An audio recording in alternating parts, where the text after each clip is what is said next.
Good afternoon, all you cool cats and kittens.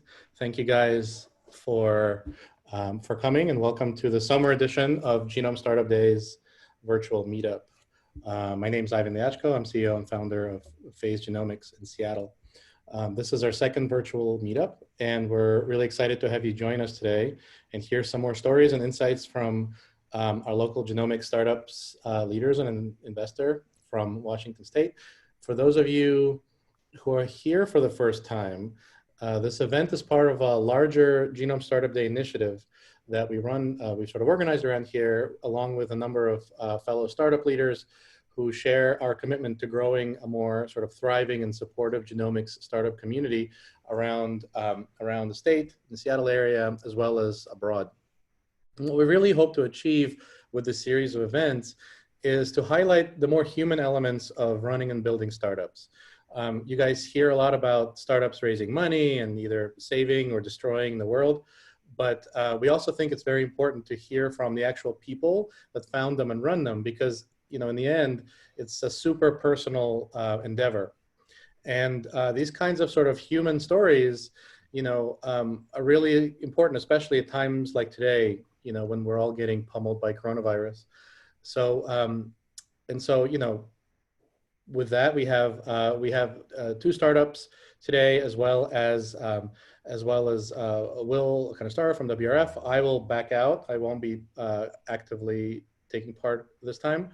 And then, in addition to hearing from our speakers today, before we wrap up, we'll also share an update on the planning of our flagship event in the fall. Right, the very first Genome Startup Day happened at the University of Washington in person. That won't necessarily be possible this year, but we'll tell you what we're planning to do. And so with that, I'll turn over the mic to Phase Genomics Chief Operations Officer, Dr. Kayla Young, who will be moderating today's panel discussion, and she'll introduce today's guests. Thanks. Great, thanks, Ivan. So as Ivan said, my name's Kayla. I'm the Chief Operating Officer at Phase. And before we get started, just to tag on to what Ivan said, we will be doing another virtual event in the fall. Obviously, we can't do this in person as much as we would like to. And how we're going to do this for this one to make it different than the spring and summer will be that we're going to bring in genomics founders from across the country. So typically these startups these meetups have been focused on the Northwest. However, an opportunity of not doing this in person is that we can now have this panel with CEOs and founders from across the country.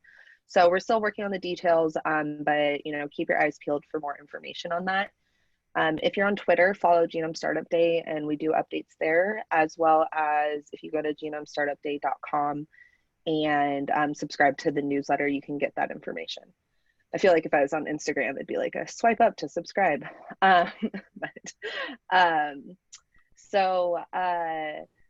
With that, before we jump into the panel, there will be a question and answer session at the end. At the bottom of your screen is a Q&A box. So if at any point you have any questions for the panel as a whole, or for a specific panelist, I will do my best to get through as many of those as we can at the end.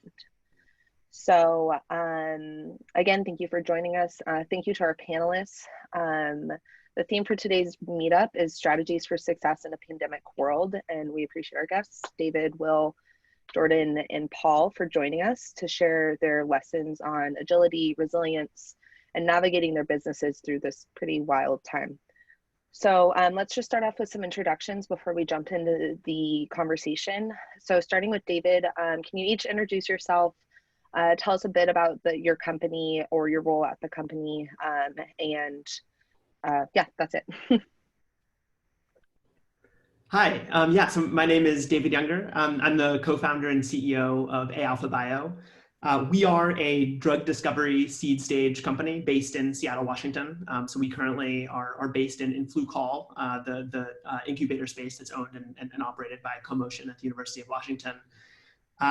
We are sort of centered in sort of deep tech, synthetic biology, and next generation sequencing technologies. So we have a platform technology called AlphaSeq that uses genetically engineered yeast cells to map large networks of protein interactions in a really comprehensive way with a next generation sequencing readout. So this is tech that I worked on as part of my thesis work at the University of Washington, working with David Baker and Eric Clavens, and then spun Alpha Bio out with my co-founder, Randolph Lopez, in 2018. We are now a team of 7 FTEs, 5 PhDs. We closed our seed round last September, and are adapting to this new environment, and I'm excited to get to share some of what we've learned. Great, thank you, David. Next, how about Will? Hi, Will Canastero. I work for Washington Research Foundation, WF Capital. So we do 2 things. The first is we do gifts to researchers at Washington State research institutions to help advance their technologies to commercialization. So we're coming in after federal funds to help de-risk a technology to where it can either be licensed by a larger company or become the basis of a startup. We have a technology development gifting program that we use to do that, about $10 to $11 million in gifting annually, all centered here in Washington State, focused on creating companies here. The other activity we do is early stage venture capital investing that's focused primarily in healthcare, life sciences. About half of it's going to be therapeutics or diagnostics.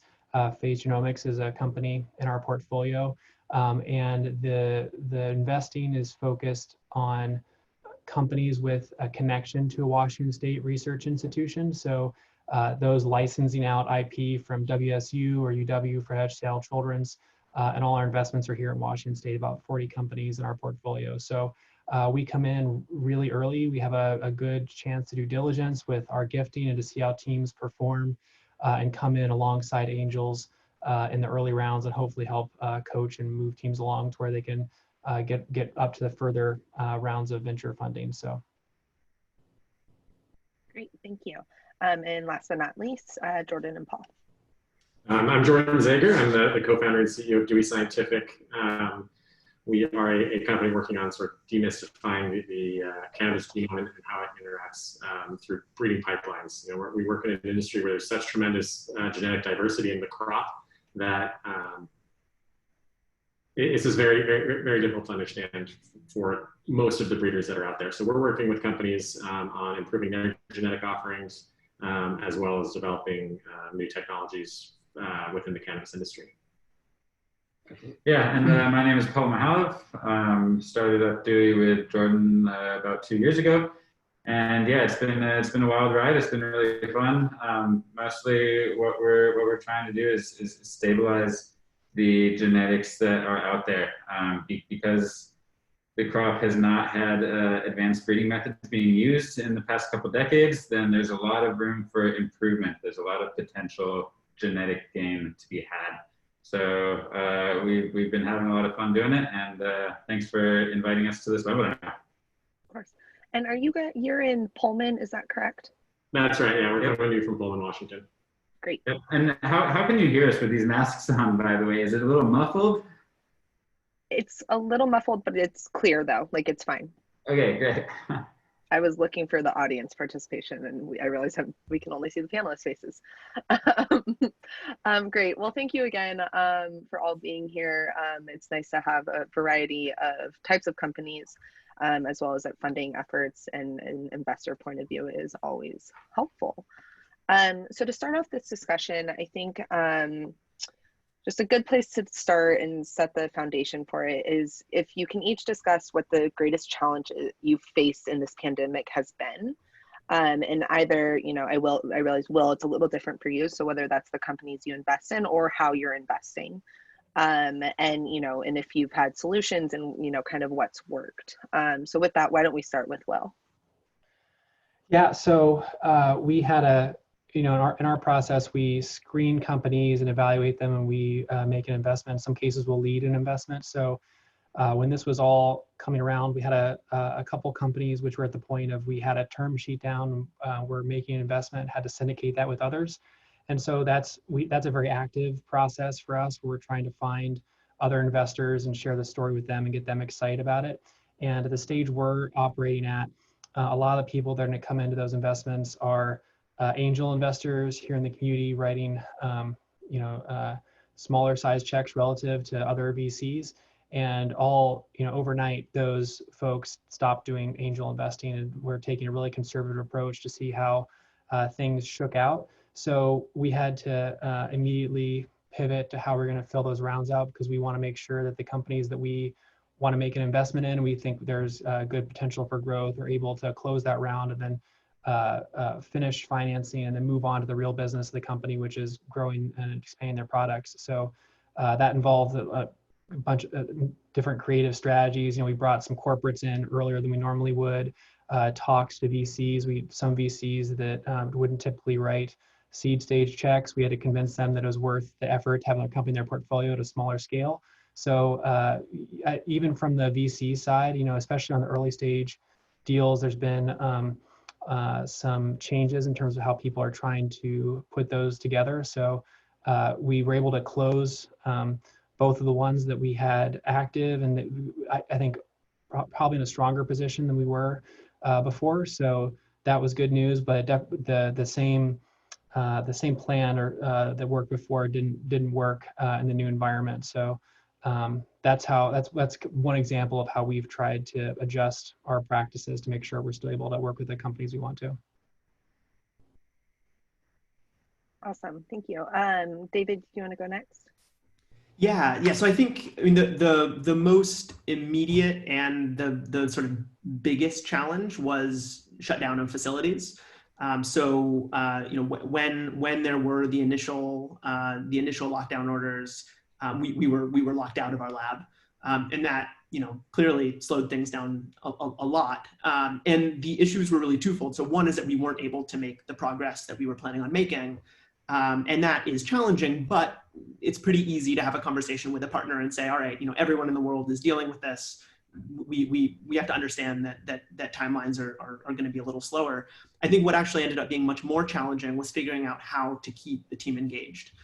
So we have members of our team who spend 10% or 20% of their time in the lab. And for those people, very easy to find more non-lab work to do. But for our research associates who are spending 90% of their time in the lab, how can we continue to have them involved, engaged, and be contributing in a really meaningful way to the team? So we had to do a lot of brainstorming around different aspects of the company that people could still stay really involved in.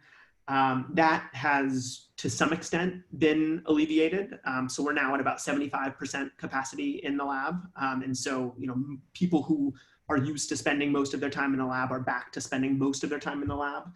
And so now I think the new challenge that we've had to deal with is hiring and onboarding, which is challenging when not being done in person. We always, fly out or invite candidates to interview in person for third and final interviews. And having that in-person interaction is incredibly important. Getting to take a candidate out to lunch and seeing how they behave, not just in a formal interview setting, but how they have a less formal conversation, and how they interface with the team is really valuable to see. And so we've had to figure out creative ways to kind of get around that. So I would say those have been the largest challenges for us. Definitely, I can understand the lab issues, having had to deal with those ourselves. All right, and then Jordan and Paul.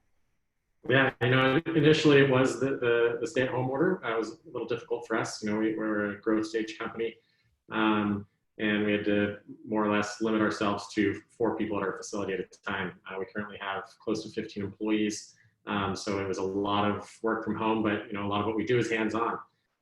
So we had some employees learning R for the first time, and then as things sort of opened back up, we are fortunate enough to be in a 12,000 square foot research facility out here in Pullman, so we can keep our distance from one another. And then on the supply chain side of things, we could not get an RNA isolation kit for about 3 months. That hurt us a little bit.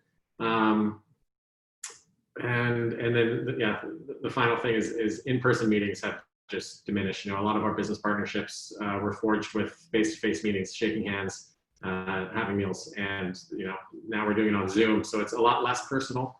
But overall, things have gone relatively smooth considering the times.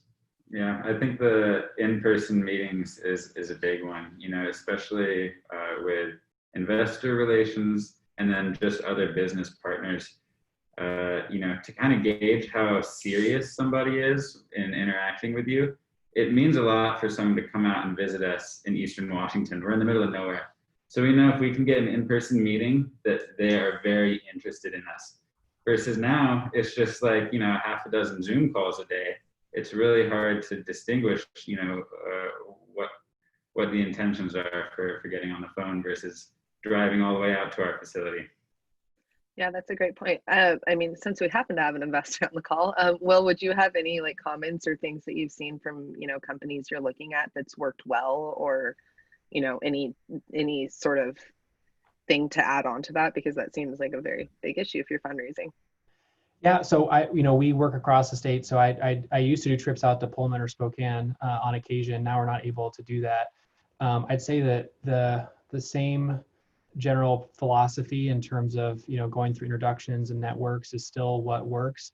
But I would say that what I've experienced is the threshold to get a faster meeting is less. So there used to be a pretty high bar to get time on people's calendars. I think that's been lowered, so people are more open to having a 15-minute Zoom check-in. And so I think the opportunity to get in the door and connect with people is better than it was. But to your point about connecting with people in person and sort of getting that level of seriousness, I think that's going to be really challenging, because it's one thing to do a 15-minute Zoom call, but to get someone to invest and to tell if they're actually putting the time in for diligence and how serious they are, I think that's going to be a huge challenge. So a lower barrier to entry for initial conversation, but yeah, probably hard keeping people engaged. And in our experience, syndicating, talking to other investors as a fellow investor, telling them, you know, testing people's level of excitement, it is different. I think there's something to be gained from being in person. So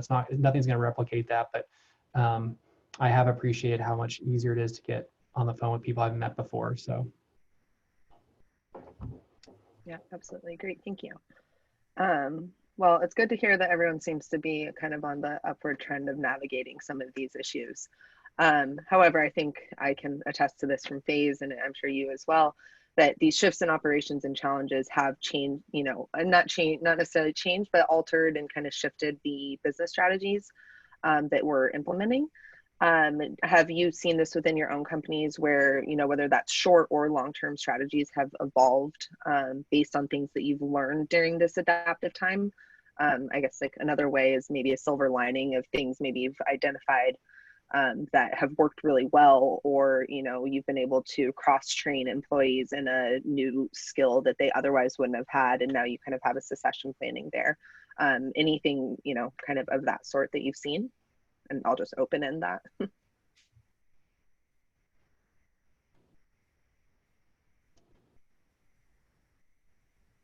Everyone look at each other. Yeah, I mean, it's changed a lot for sure.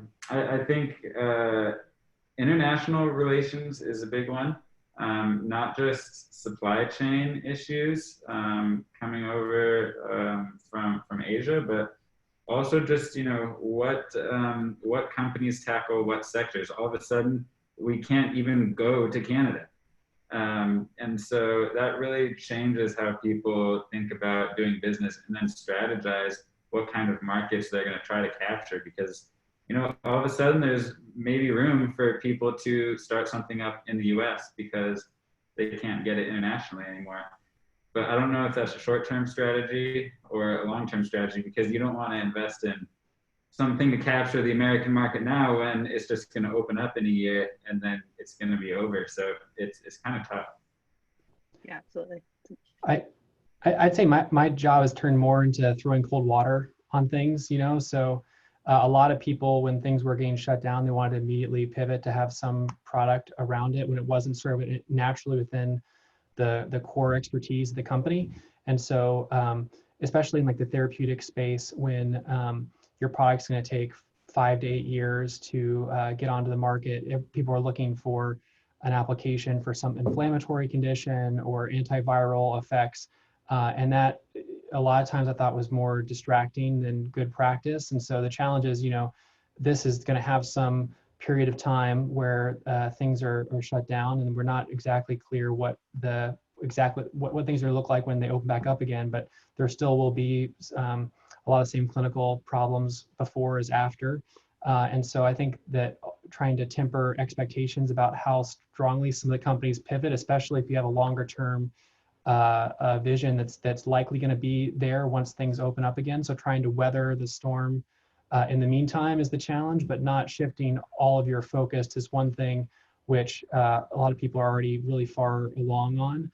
And so focusing your limited resources on what you set out to do and not getting overly distracted by things that aren't within the core expertise was where I was spending a lot more of time with our portfolio companies. Yeah, I think for for us, as much as possible, it's been trying to stay on a similar tack, because in a therapeutic space, you're thinking long term. We did already have an infectious disease focus, so we had already started working with the Bill and Melinda Gates Foundation and some other partners on therapeutic development for enteric pathogenic diseases and a couple of others. And so there have been some opportunities there to extend that work also into respiratory diseases, including COVID, but without making sort of a dramatic shift to what we do, and really making sure that those projects are very much in line with sort of the core direction that Alpha Bio was planning on taking. Apart from those sort of big business changes, I think there are certainly other sort of business practices that we've become more and more open to. I think the idea of remote or partial remote work is something that we've grown much more comfortable with. I think for me, I really value in-person time where you kind of get people together in a room and whiteboard and brainstorm and sort of have those off-the-cuff conversations. I think that those lead to innovation and to creative new ideas. And so I definitely value having that in-person time. But I think that I am certainly more open to partial in-person, partial at home. Or if it is a role that's less part of that core scientific team, being more open to remote work than I had previously been. Yeah, absolutely. I think your point about getting in a room and whiteboarding, we miss that so much. Like there's just things, it just takes so much longer to get some things done that, like, if we could have just locked ourselves in a room for 3 hours, we probably could have knocked out. Yeah. So I definitely understand that sentiment. And so, to that point, and, this is something that we're working through as well, is, how do you keep a company culture when you have people in disparate places? And working weird schedules, right? We have our lab people on a shift schedule right now, and none of our computation folks are going to probably be in the office for the rest of the year. So have you guys run into this same issue? And if so, have you come up with any good things that have worked to, cultivate a company culture in a time in which it's very hard to, and under a circumstance in which I'm a planner and I couldn't plan for this. So, has anything worked, or what have you tried? I think what we've seen is that, in the time that we were fully remote, which was, a relatively short period of time, because we are a lab focused company. So it was really, when we were absolutely prohibited from coming into the lab, communication for the most part was fine. We were able to adapt, and sort of all communication happened over Slack or over Zoom calls. I think that it's become a little bit more challenging when there's partial remote and partial in the office, because there are those water cooler conversations in the office, and people who are remote kind of get left out.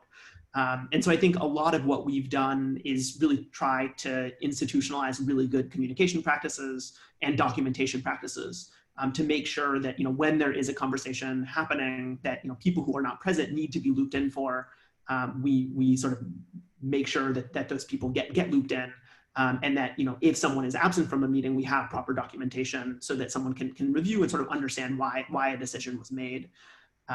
We've also tried to sort of add additional structure around making sure that the team will come together. So we have daily stand-ups every morning at 10 a.m. They're not strictly required. If someone is in the middle of an experiment, they certainly don't have to attend.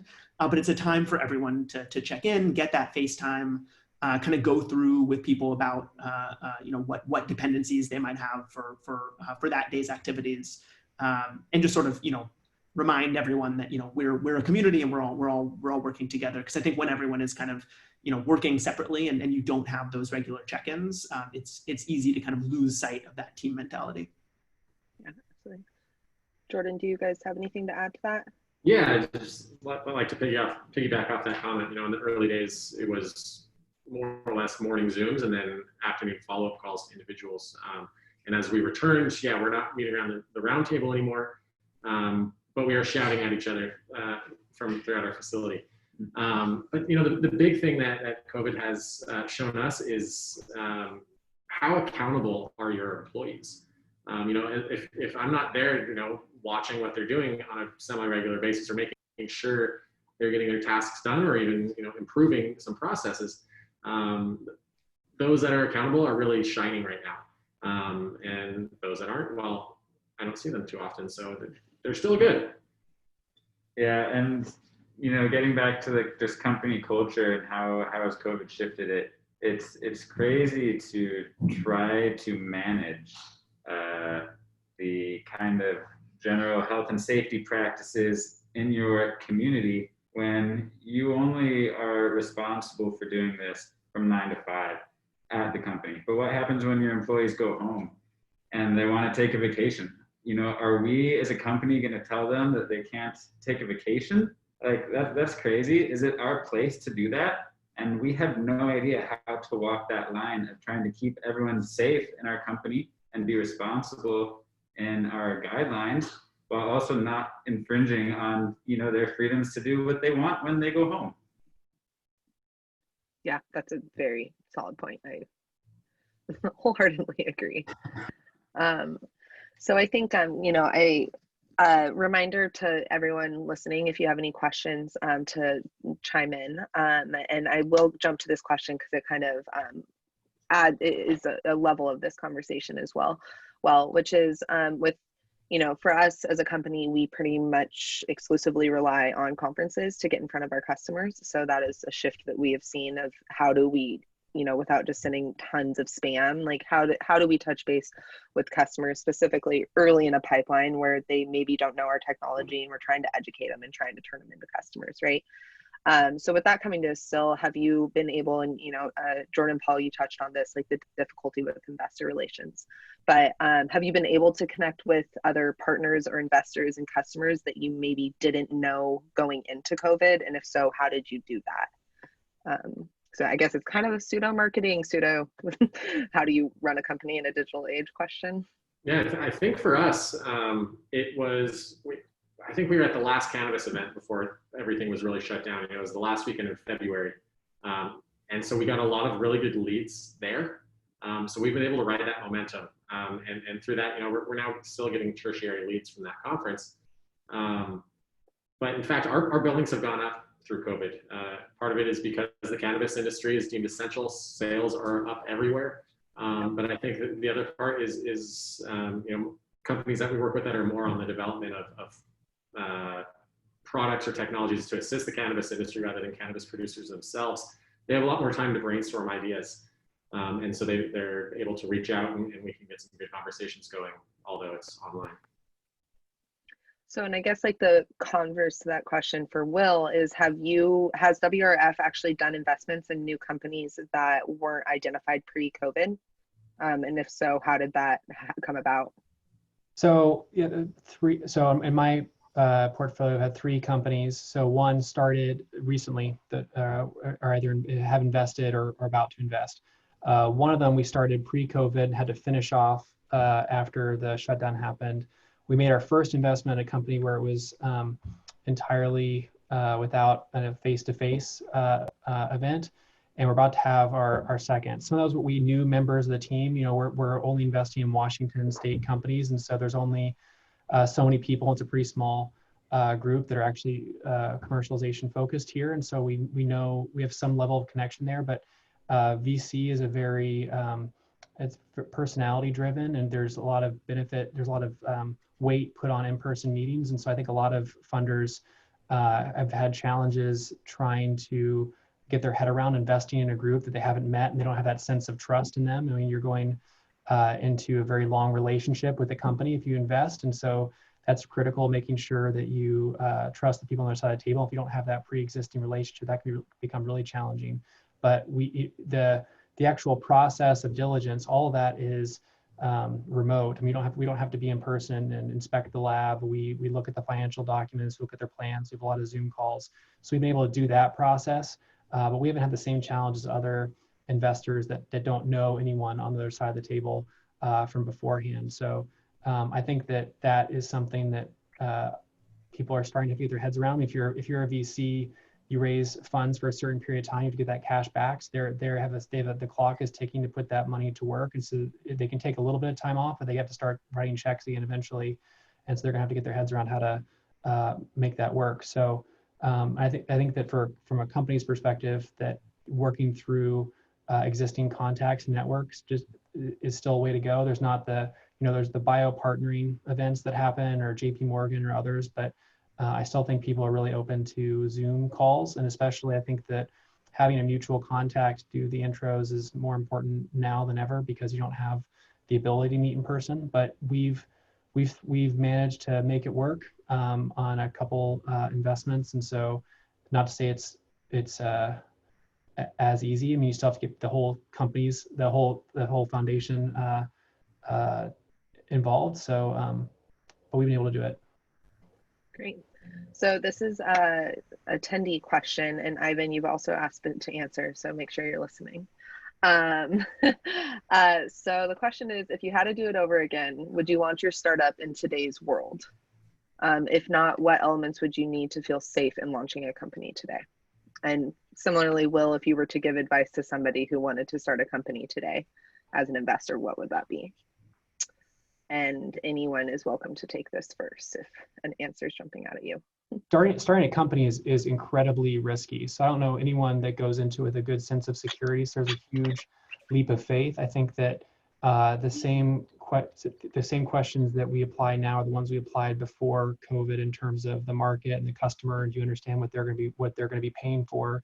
Is there someone who pay money now for the service you're providing, or you could provide in the future? So nothing is without risk. I think that from the, if I was someone who had a stable position in a larger company, I might be thinking, there's some process that goes through your mind in terms of, do I want to give up that steady paycheck for starting a company right now? But companies are getting funded, things are getting started. I think you have to be cognizant of, if you require you're going to require revenue, or you're going to have joint development projects, those are probably going to take longer to get off the ground than they would have 3 months ago. And so I think making sure you have enough runway, or you can withstand that extra time delay for getting things started. But I don't know anyone that would start a company and it's never the safest option. There's good upside for a lot of people, but it's a risky jump for anybody. I think that there are a couple of additional challenges. So again, not to harp too much on facilities here, but right now there are a lot of incubator spaces and others that are basically saying, like, yeah, we're not taking any new tenants because the space is already quite crowded. They're trying to figure out how to socially distance, and so finding space can be somewhat challenging, and maybe for some period of time.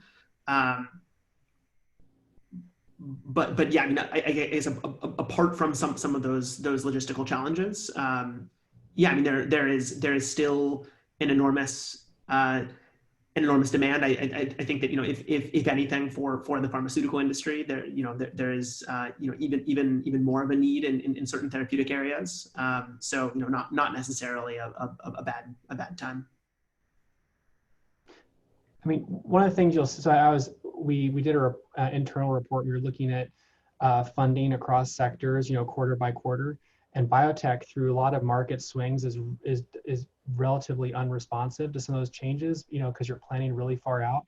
So I think getting the funding to get started is hard, and that there's always that challenge. I think there's extra layers to that now with getting off the ground.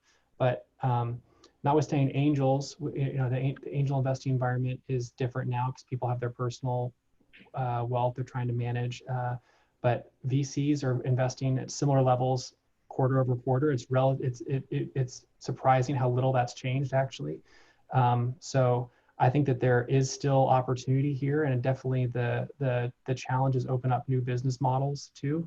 And I think that we've had some companies in our portfolio that are infectious disease focused, and they had no end of trouble trying to find funders before, and I'm seeing renewed focus in that as a disease area for pharma to pay attention to, which is encouraging as well. So I think that it's created some opportunities for companies that had a lot of trouble getting funding before this came out, because people are seeing the value of having new products there. So some shifts, but I think that it still can be done for sure.